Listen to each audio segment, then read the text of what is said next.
This wasn't the dream home that these children's parents had pictured a few years ago. Tendiwa Chibwana and her husband thought that life couldn't get any better when the bank had agreed to lend them enough money to buy this land, but then she lost her job. She was one of 5,000 people laid off by Mopani Mining Company when it decided to shut down operations 2 months ago.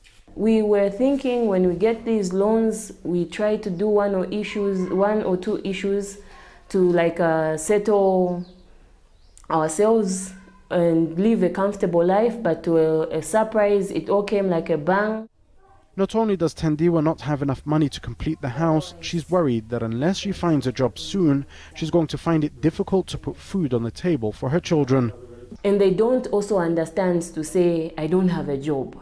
They don't understand that fact. All they know is mommy should bring food on the table. Daddy should bring food on the table. But then where do you get the food on the table? Despite her hardship, Tendiwa considers herself lucky. There are those like Sam Chirwa, a 34-year-old father of 3 who also has to provide for his 2 sisters and his wife's family. He too lost his job in November. He tells me he's had to pull his daughter out of school because he simply can't afford the fees. Almost every day my daughter asks me that, no, how come there is no breakfast today? How come there is no good food like it used to be? Copper is one of the main sources of foreign currency in Zambia. Any decline in the price of this commodity has an impact on the country's economy.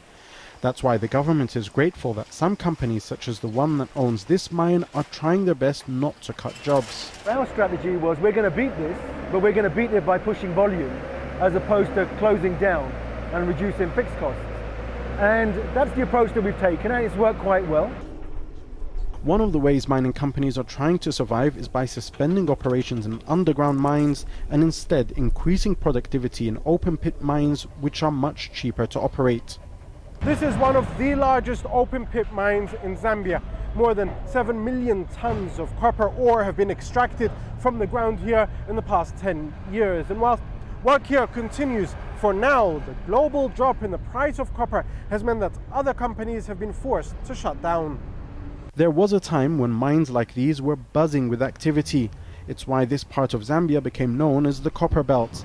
But the industry is going through one of the toughest periods in recent history, meaning Zambia can no longer depend on it to drive its economy forward.